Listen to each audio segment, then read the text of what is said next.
hello and welcome to episode 10 of the Gold Country Media Sports Channel. Episode 10, I mean, who would have thought we'd make it this far? I'm Jordan. I'm Aaron. That was funny. I'm Matt. And, we've got another crazy week to go over. I mean, last week we were talking about this is probably was one of the biggest weeks of high school football in the area. It's a crazy week. I think the playoff picture kind of, in some leagues, it cleared up a lot. And in other leagues, it got a whole lot murkier. So, never a dull day in this business and never a dull day in high school football. But first off, how's everyone's weekend? Where are you guys coming to me from? I'm coming from the office here in Lincoln again, and the weekend was actually pretty good. I just pretty much hung with my friend yesterday and watched some football. And then Saturday, I actually went out to the Sac Republic's final home game of the season. I'm a soccer fan, and they scored 3 goals in the first 15 minutes to win 4-0. And now they're hosting first round of playoffs on Saturday, and I'll be right back there on Saturday. So that was pretty exciting to go watch and take a night off and go check that out. So yeah, things are going pretty well. Awesome. I like it. Matt, what about you? Where are you coming from? I'm here in the Telegraph office, and as I usually am, and weekend was just fine. Thank you. All right. I've got a different backdrop again this week. I am actually sitting on my balcony of my hotel. I'm at Disneyland right now.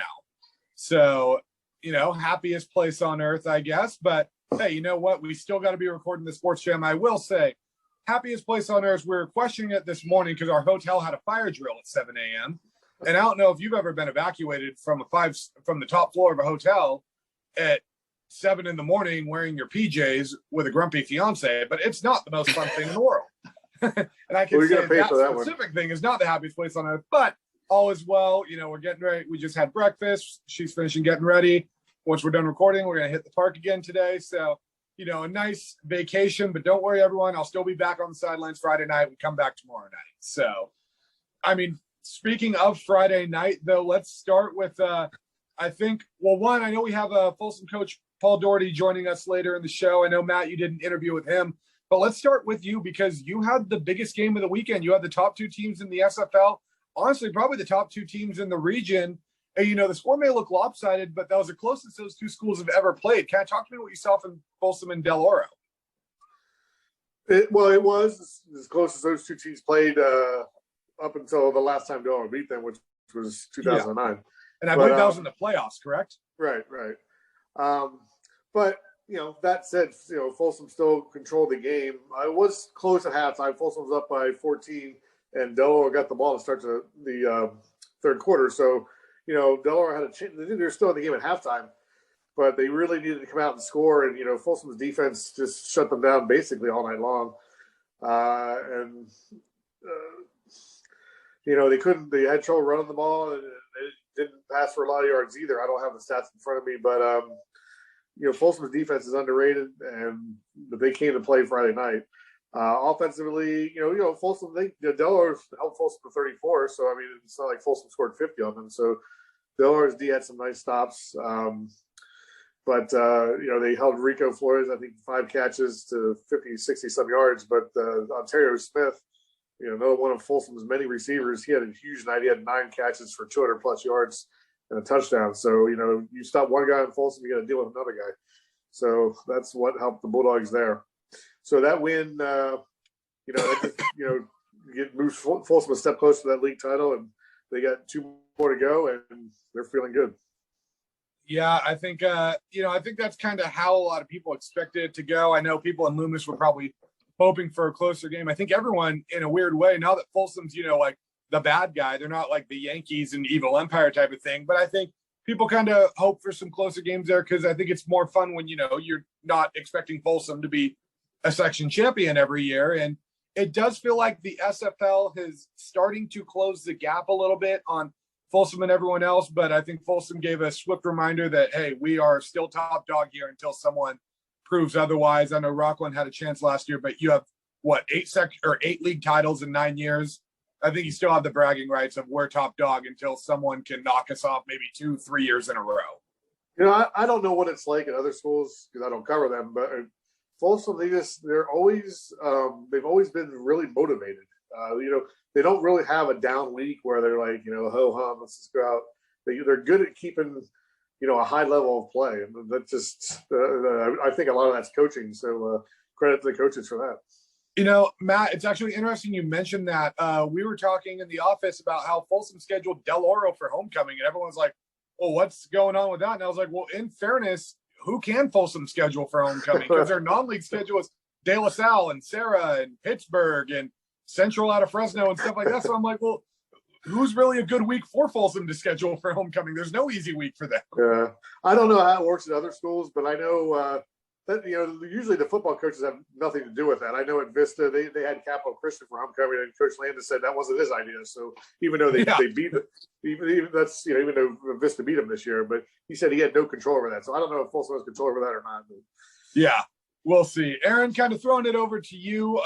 Talk about where you were at Friday night, or you were at 2 games this week, actually. Talk about Thursday night and Friday night and what you saw from those games.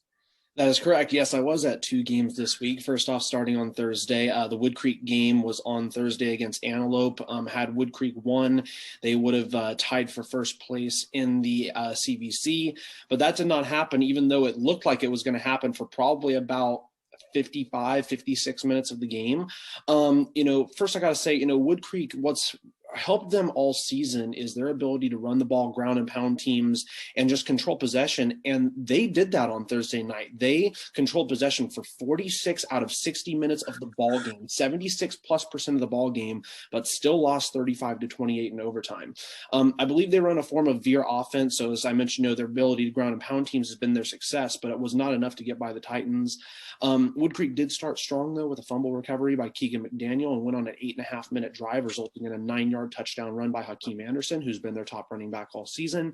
Antelope responded back in the air with Josiah Bateman, who, by the way, he can sling the ball downfield. Antelope's got, I know everybody talks about Karan Borders and how well he can run the ball, and I'll get into that in a second, but Josiah Bateman, their quarterback, he can really sling the ball downfield a lot further than some high school quarterbacks. He connected with Trevon Watson for an 18-yard score, which made it 7-6 after the extra point was blocked.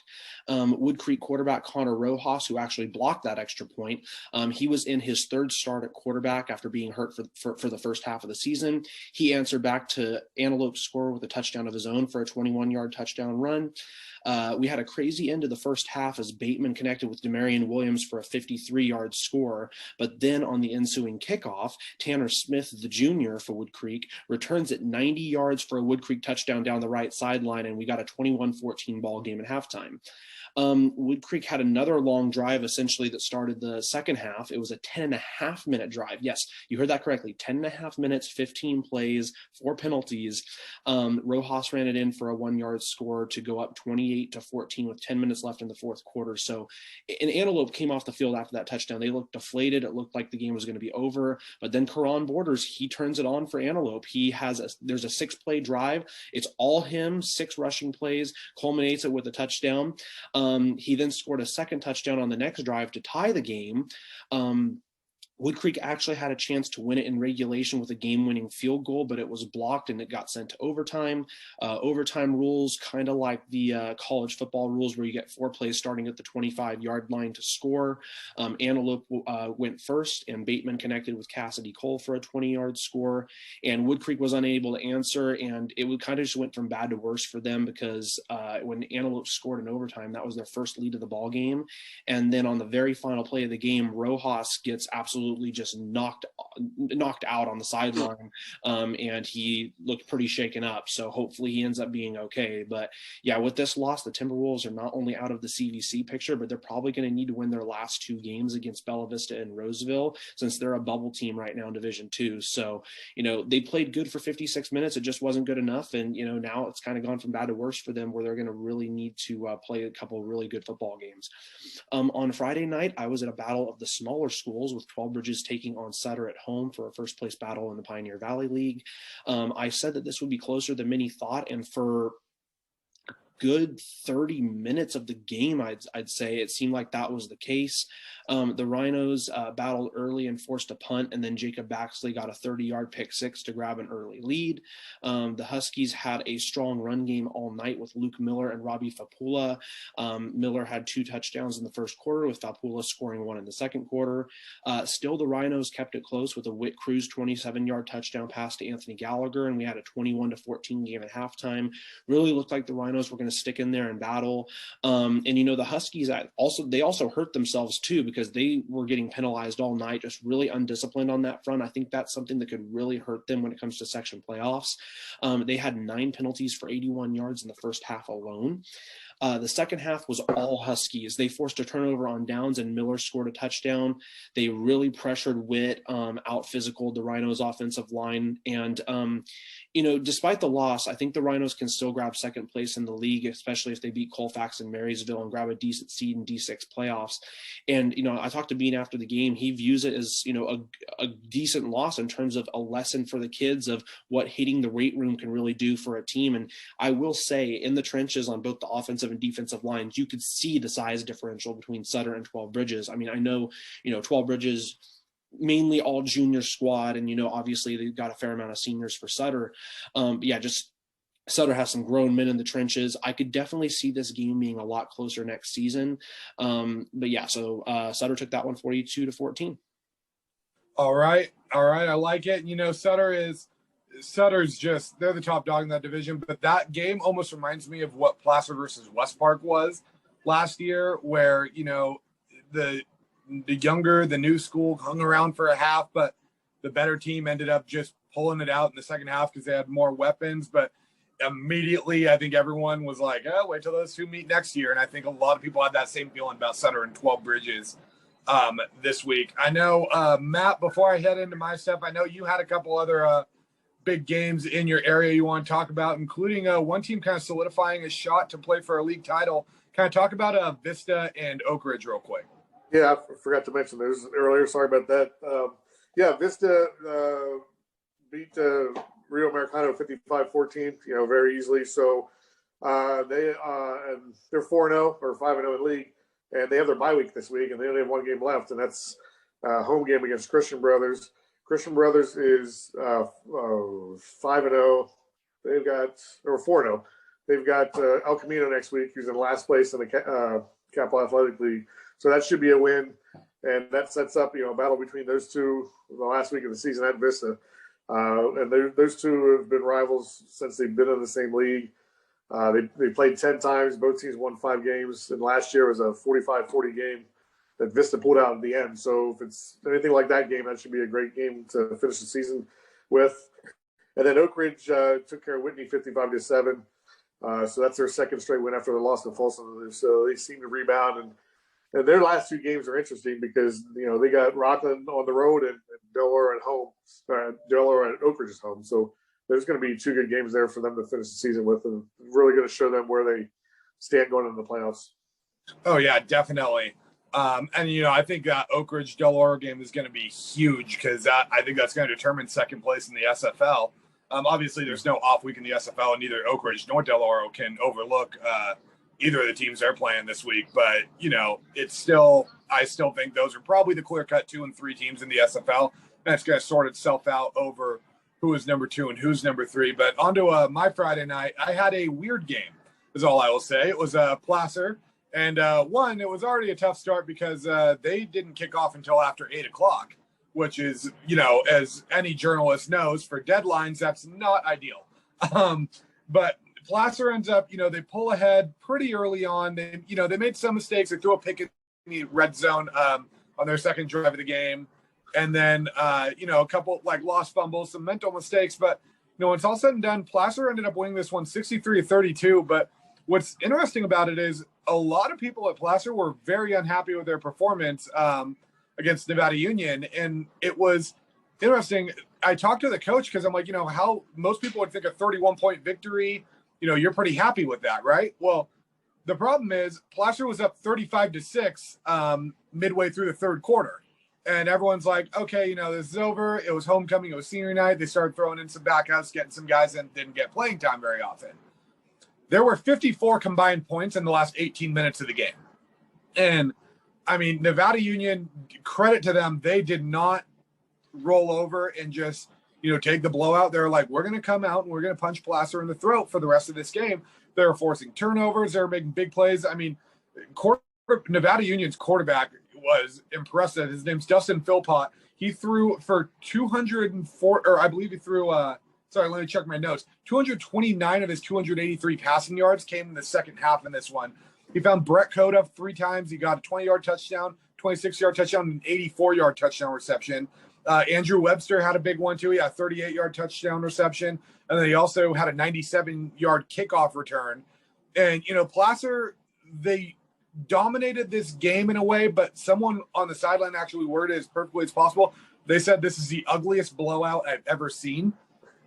And in a way, the game was never close, but it did feel like a game where you're like, hey, why are you guys letting them do this to you in the second half? Like, I know it wasn't all starters, stuff like that, but Placer's coach, Joey Montoya, kind of said, I think this was a humbling thing for them and something that they needed to do because you need to learn some lessons the hard way. And I think Placer, in a way, he showed that they're human a little bit because I think they've had the close game with Casa, they've had the close game with Roseville and with Vista, but I think we all expected those to be close games. This was the first game that, even though it wasn't close, this was the first team that wasn't necessarily on a tier with the Casa Robo, the Roseville, the Vista Del Lagos, that showed that they can move the ball on them. And I think it was a humbling thing. And I don't think Placer's overly concerned. Their coach kind of said, I saw a lot of things I didn't like tonight, but I saw nothing that couldn't be fixed. And I think maybe it's almost in a weird way a good thing Placer had a game like this because I think every team needs to throw up a little bit of a stinker to kind of find out who they are and get some things fixed. And I think I'd much rather get that done in mid-October than have that happen in mid-November.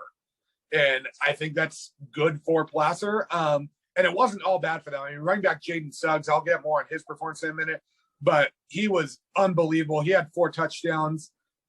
I mean, some of the runs he had, I'll get into because he's my athlete of the week, a little spoiler, but this kid is unreal. Just a great night for him. Sophomore Baylor Kelly had 93 yards and a touchdown. He also had 3 catches for 71 yards. Coastal Lexic didn't even get in the game till the second half because he was nursing a little bit of an injury, but he got 57 yards on 8 carries. So Placer still moved the ball very, very well. But the big thing with this game is now it sets up one that we're going to preview in a little bit. But Placer is 8-0, 3-0 in the FBL, and they're going to West Park next week, take on 7-0 West Park, who's also 3-0 in the FBL, and that should determine the league championship. But not only that, I think that's going to determine probably the number 1 seed in the D3 playoffs, and potentially the number 1 seed in the D4 playoffs, because I think the loser of that game has still a pretty realistic shot at a number 1 seed in D4, potentially a number 2 seed in D4. Where it's going to get interesting is right now West Park's projected as the number 1 seed in D4, and Casa Robles projected as number 2 seed. When the West Park lost to Placer, I think Casa Robles slips into the 1 spot. But if Placer loses to West Park, Casa Robles stay in it too because Placer beat them earlier in the season. So this is where the playoff picture can get really interesting. I think a lot is riding on this West Park game coming up. But a couple other scores I wanted to go through. And this is kind of, just some things that we learned this week. I talked about, Placer is not invincible. They're capable of playing bad games. And they kind of did that, but, they still were able to come out on top. A huge shout out to Bear River and Forest Hill, both of which kept their seasons alive. Bear River came in this week at 1-6, going on the road against Center, who just took Sutter to overtime and almost beat them, but ended up falling 23-20. And, anyone covering high school football looks at that Bear River Center game. They're like, okay, Bear River's going to go into Antelope and Center's going to kind of just punch him in the mouth, and that'll be that. Bear River ended up winning that game 15-14. Now Bear River's at 2-6. But here's where it gets interesting. This week, Bear River has 0-8 Wheatland, who I think Bear River should handle. And I believe they have them at home, if I'm not mistaken. So Bear River has a good chance at going into next week's game, or 2 weeks' game, against Colfax at 3-6, a rivalry game that they're hosting against a banged-up Colfax team. So look out, Bear River can sneak into the playoffs if they pick up that 4th win. They're listed as a bubble team right now. in Division 6, but I got to think if they win out, they would get that nod and get in, especially when one of those wins would be against Colfax, a team that's projected to be in the playoffs. And then another one, Forest Hill stayed alive. They had a 34-24 win against Encina on the road. They likely need one more win to get to playoffs. Forest Hill sitting at 2-4 right now. They did get the 4-win requirement waived by the section due to the mosquito fire and all those cancellations. They have Woodland Christian. They have Delta left. So Forest Hill's got to win one of those, I think, to have a shot at playoffs. I think 3 and 5 can get them in with as tough a schedule as they had. I don't know if 2 and 6 gets them in. And kind of throwing it over to you. We'll start with you, Matt. What are some things that you learned this week? Well, I wanted to mention a couple things about Folsom. Ontario Smith had that breakout game, best game of his career, 9 catches, 200 plus yards. And, a lot of people, Folsom's been successful a long time, and a lot of people think that with that success has come, arrogance or cockiness, and I really don't see a lot of it. I asked Ontario after the game, how do you feel about your big game, the game of your career?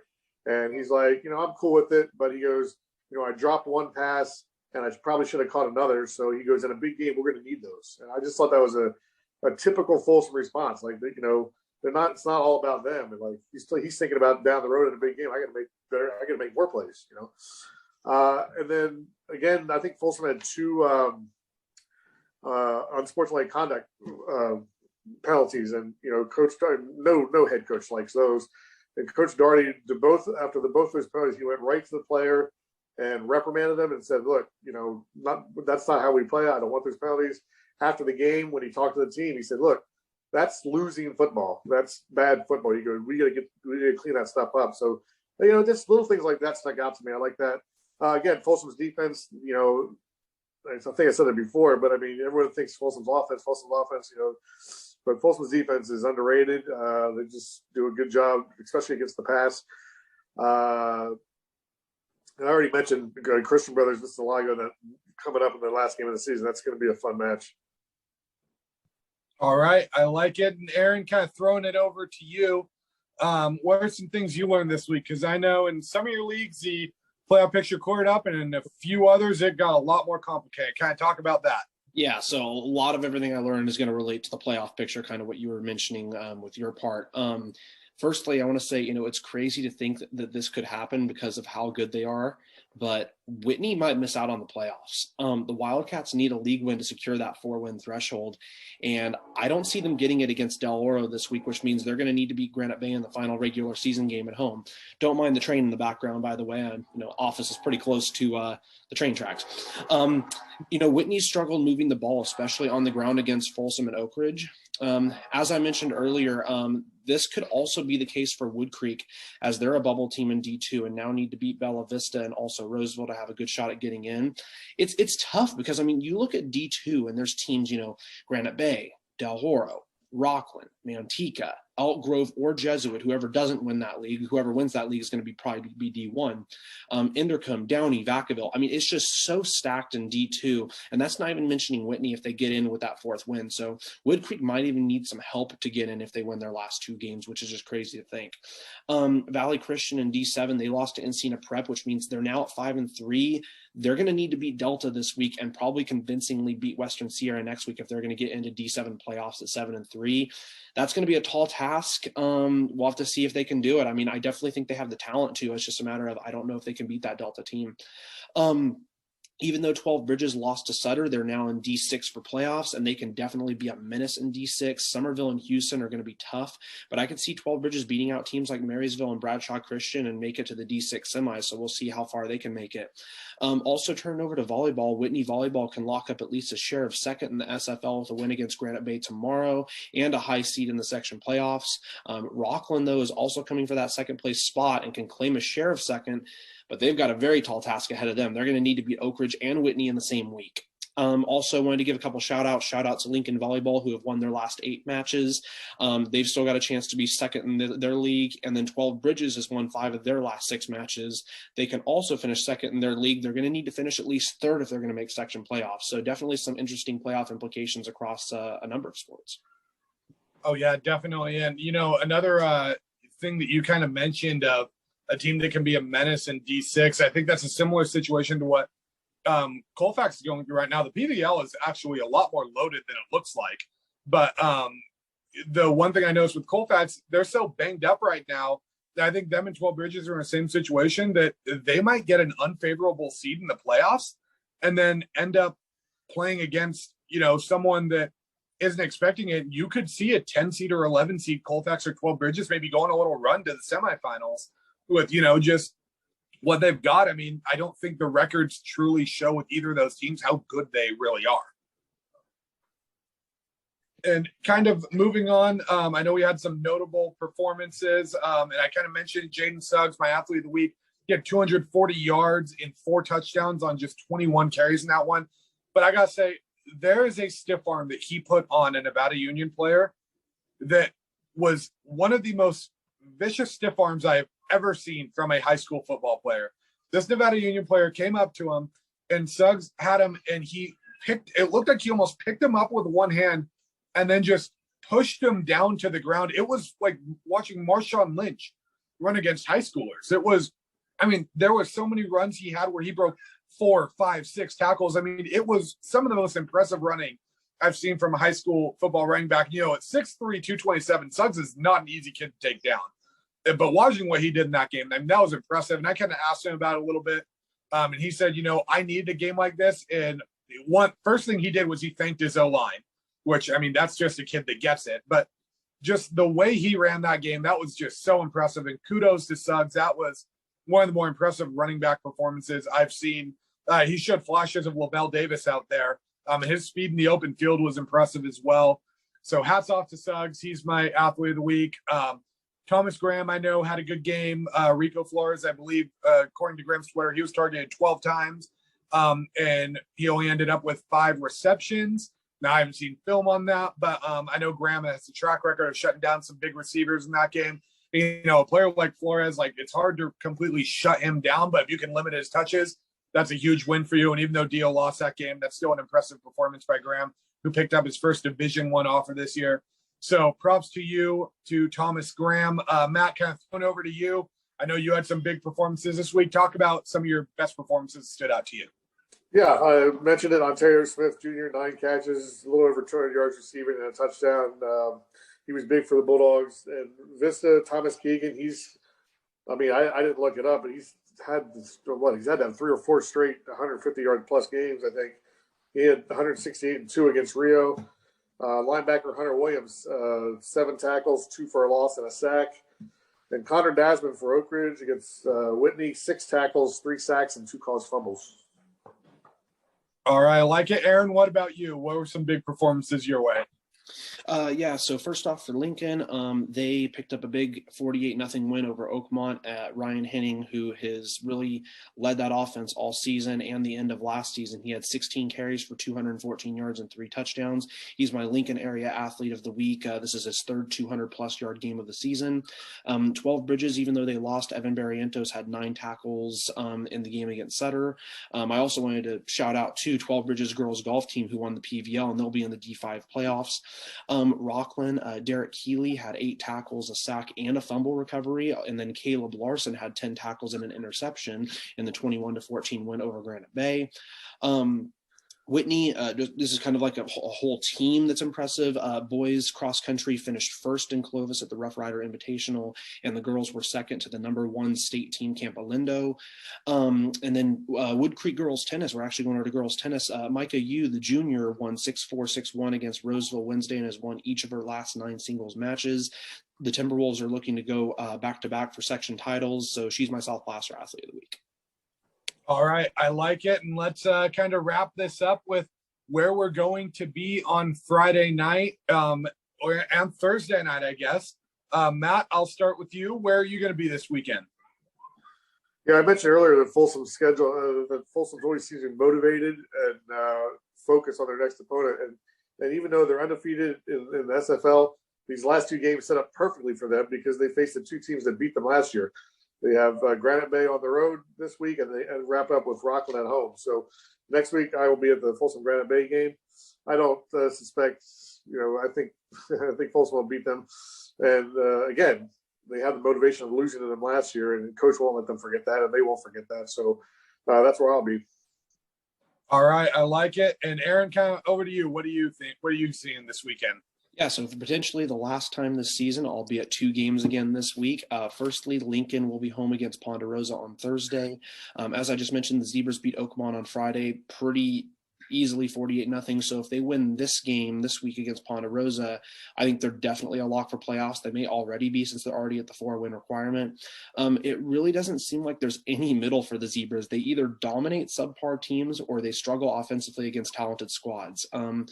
Ponderosa is a 2-5 team, and they lost to Oakmont. So I think the Zebras will roll in this one once again and get back to a positive record. I'll say 42-14 Lincoln. Now, there is something interesting about this. Don't count the Zebras 100% out of the league race either, because this is going to set up one of two situations. Either A battle for second place in the FVL next week against West Park, or B, if West Park beats Placer, we've got a scenario next week where if Lincoln beats West Park, we have a 3-way tie for first, of course, depending on what happens with that game this week. So there's still some league implications potentially for Lincoln, depending on what happens with that Placer West Park game this week. And that 3-way tie, that's nothing a good old-fashioned rock, paper, scissors matchup can't fix. Exactly. On Friday, I'm going to be going back to Rockland to hit the Thunder against Oak Ridge, which is a potential battle for third in the SFL. Or second if Del Oro sputters out. I don't expect them to, but you've got all three of those teams kind of battling for second right now. The Trojans are coming off of a steamroll win against Whitney 55-7, while Rockland beat Granite Bay 21-14. There was no score in the first half of the game against Granite Bay for Rockland, but they made adjustments at halftime, and Mason Silva scored a touchdown to start the second half before the Thunder added 2 touchdowns in the fourth quarter to win. The problem with Rockland, I know we've talked about it a couple times, but they've been a pretty quiet scoring team thus far, especially in the SFL. While Oak Ridge, they've been able to put up big points. They put up big points last week despite struggling the 2 weeks prior. The Trojans also have talent on defense with Connor Dassman, who had 3 sacks against Whitney. I think if the Thunder can contain Max Varela for Oak Ridge and limit the Trojans to under 20, we have a ball game. I don't know if they're going to be able to do that. I think we're still going to have a close game. I'm going to say Oak Ridge 28, Rockland 24, and a battle to the final seconds. And then also one other big game this week I just wanted to mention, there is a big boys water polo match on Tuesday where Granite Bay is going to be home against Rockland, with the winner being potential league champion. If Granite Bay wins, I believe they could be co-league champs, because I think each team would still have one game left to play after the fact. All right. So big stuff in all your sports this week. I'll also be at 2 games this week. I've got Thursday night. I'm going to be at Bear River in Wheatland. Bear River is, like I said, they've all of a sudden opened up their door for playoffs by keeping alive with that upset of center. Wheatland, a team that has looked strong at times, but looked pretty weak at times too. They struggle moving the ball. Bear River has a solid defense. They've kind of struggled moving the ball too. I think this is going to be a low-scoring game. But given, that this one is Bear River's fighting for a playoff spot, I think Bear River's going to win this one. I think it's going to be 17-13 Bruins. I think that's going to set up a River Bowl next week against Colfax, where Bear River's 3-6, hosting its biggest rival on senior night, trying to lock up a playoff spot. And I think that's going to make for some very interesting football. And as I think all of us know, in rivalry games, you can throw the record out the window because just crazy stuff happens. And then Friday, it looks like I'm going to actually be at Colfax and 12 Bridges, and another one that could, kind of determine a second, third place type of situation, fourth place, even in the PBL, because I know it's Sutter, but that 2, 3, 4 spot is really a logjam between 12 Bridges, Marysville, and Colfax. Colfax is a team that has been very banged up, and about 3 or 4 of the guys that are banged up are probably 3 or 4 of their best players, but they're all guys that are supposed to be coming back either, this week, next week, or the first week of playoffs. And I think that's something that's going to favor Colfax. I think 12 Bridges is a well-coached team. I think they're a very strong team.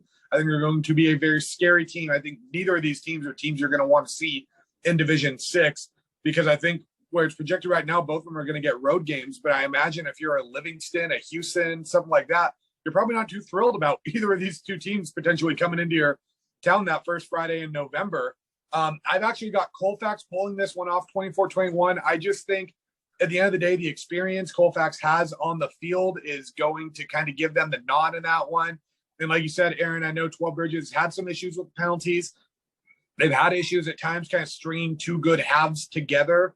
And Colfax has had those issues as well, but I think a team getting healthy, and I think a team that's kind of upset about how the last couple of games have gone for them. I think they're going to come in with a bit of a chip on their shoulder. They're coming off a bye week. They're rested. I've got Colfax winning that 24-21. And one game I want to give a little preview to, Bill Poindexter, my editor, is going to be covering this one, it sounds like. But Placer West Park, I mean, how can we miss that one? It's potentially the game of the week. And Aaron, I'll let you kind of give your 2 cents on it too. But this is a game last year that they met the first round of the playoffs. West Park actually kind of punched Placer in the mouth a little bit. If I remember correctly, they led the majority of that first half. It was 28-28 at halftime, or maybe 21-21. I know it was right around there at halftime. And then Placer just opened the floodgates in the second half and just shut West Park down. And, Placer's kind of known for that. We've seen it time and time again. The halftime adjustments that Coach Joey Montoya can make is, huge. I think this game is going to be much closer. I think it's going to be a barn burner. I think this is probably the game of the weekend around the Sacramento area. And I expect it to go right down to the wire this time. I'm going to say, maybe I'm a bit of a homer here, Aaron. Maybe you'll pick West Park. I'm going to say Placer. I'll say 42-38. I think it's going to be a great game. We might get like Alabama, Tennessee 2.0 in this game out of the smaller schools. What say you, Aaron? That would be a pretty interesting game. One thing I'll say about West Park is, the sense I get from just watching them, especially last season and now this season, first year with seniors, they play like a team that has nothing to lose. Every week they play like a team that has nothing to lose, and they just absolutely pound teams offensively. They really, they're going to force you to score a lot of points. And I know the Hillman can score a lot of points. They've got a really good run game. I don't know how much West Park's gonna be able to stop that run game, but I'm kind of with you. I think I see a shootout as well. I'm actually going just a little higher scoring than you are, but I'm going to go West Park 45-42.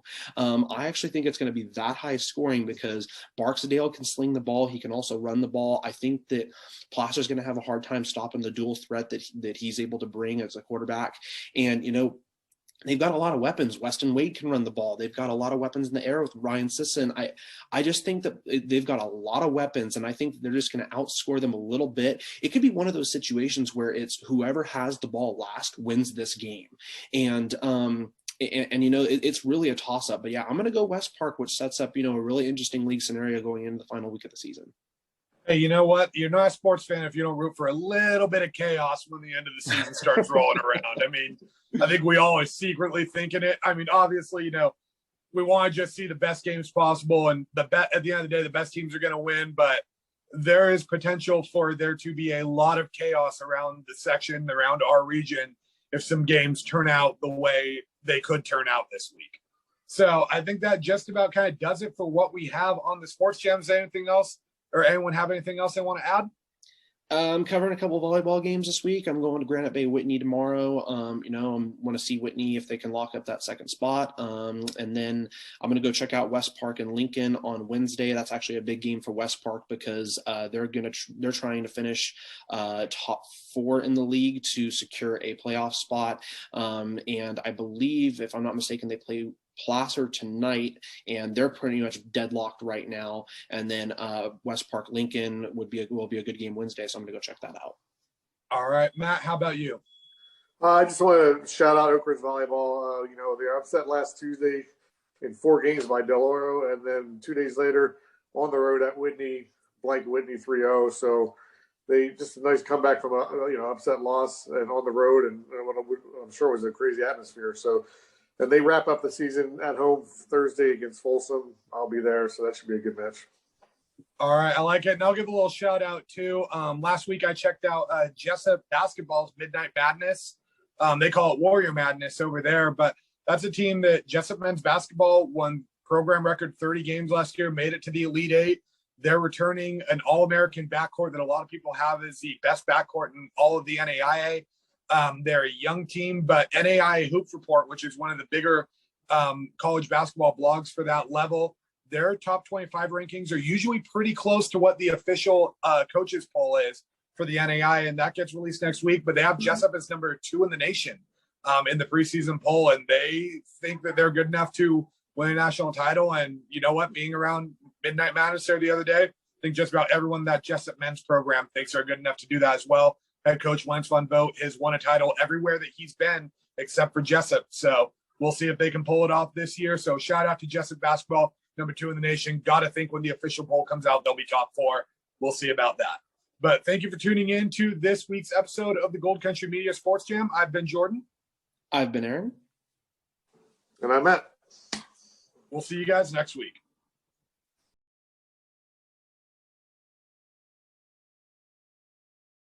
Okay, good day, everybody. This week, we're fortunate enough to have on the Jam Folsom High varsity football coach Paul Doherty. Coach Doherty, thanks for being here. Thanks for having me. Yes, you guys are off to a great start, 3-0 in league, 7-1 overall. Just what are your thoughts on how you feel your team's been playing this year? You know, I think we're thrilled to be in the position we're in. I mean, given the schedule that we've played, you know, we definitely try to schedule up. I think it's good for our kids. It's good for our program. And to have been able to survive kind of the preseason schedule that we had, and then the start of league against these really tough teams. We had Oak Ridge right off the bat, you know, probably the next best team in league. And then Del Oro last night being, you know, 2-0 undefeated, and on the road at Whitney the week before that. You know, we got to count our blessings, but I think probably the most encouraging piece is that, you know, I don't think we've played our best football, certainly on the offensive side of the ball we have, and our defense has played really, really well. But we're young on offense. We're young at quarterback. We're young on the O-line. And that, you know, that whole process just takes time. And I'm optimistic that we'll get better here in weeks to come. And you mentioned last night, a solid 34-7 win over Del Oro. Your thoughts on how you played there in that game? You know, I thought the kids played really well. I thought we could have done a much better job as coaches. I don't think we were nearly as prepared for the amount of man coverage and press and pressure that we saw, but our kids responded well, and they adjusted quickly, and they played really, really well. You know, speaking for the offense on that side of the ball, and I just credit to our kids and how they responded. You know, I don't feel great about how I called it as a coach or whatnot, and we probably threw it more than we should, but we got really good players at receiver. I mean, Ontario Smith had a huge night last night. Rico Flores is the best player in the section. We're going to try and drop back and throw those guys the ball as much as we can. And then through that, you know, our tight ends are catching touchdowns every week. Julio Garcia last night, Colin Gallagher again last night. And so we threw it a ton for a ton of success. Probably should have tried to be a little bit more balanced, and that's on me as a coach. And I think everyone can kind of benefit from that strategy. And hopefully we'll amend that moving forward next week. And you finished with Granite Bay on the road and Rockland at home, 2 teams that beat you last year. So that's good to have that motivation for the guys, huh? Yeah, I mean, I think that's been my focus. I think from when we talked early in the year, you know, we came in 3rd place in this league last year, and, you know, we lost to no slouches now. Granite Bay took it to us, and Rockland took it to us. They were the number 1 seed in Division I. And, you know, this league is just really competitive week in and week out. And so we're 3-0, and we feel good about it. But again, going into an 0-3 Granite Bay team, and they're much better than that. You know, and they've proved it, and they got dynamite players, same as we do. And they beat us last year. They were more physical than we were. I think we got out-coached last year, and hopefully we can come in ready to go, and our kids can be ready to play. And again, on the road in the SFL, it's never easy, man. It's like the SEC of high school football. All right, Coach. Well, appreciate your time today. All right. Thanks so much.